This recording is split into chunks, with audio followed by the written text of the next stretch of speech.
Hey everyone, today I'm going to show you how to install Microsoft Outlook on your Samsung Galaxy S25. Without any further ado, let's get started. First, locate and tap on the Google Play Store icon on your home screen or app drawer. This is your gateway to downloading and installing any app on your Android device, including Microsoft Outlook. Once the Google Play Store opens, direct your attention to the bottom part of your screen where you'll find the search button.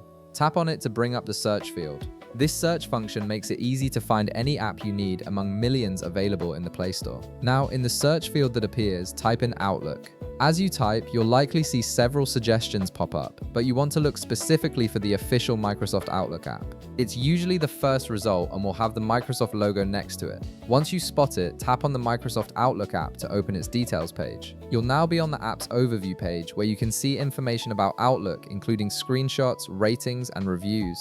Here, you'll notice an install button prominently displayed. Go ahead and tap on Install to begin the download process. At this point, your phone will start downloading the app automatically. The download speed will depend on your internet connection, so if you're on Wi-Fi, it should be relatively quick. After the download completes, the installation will begin automatically. You don't need to do anything during this phase, just give your phone a moment to install the app.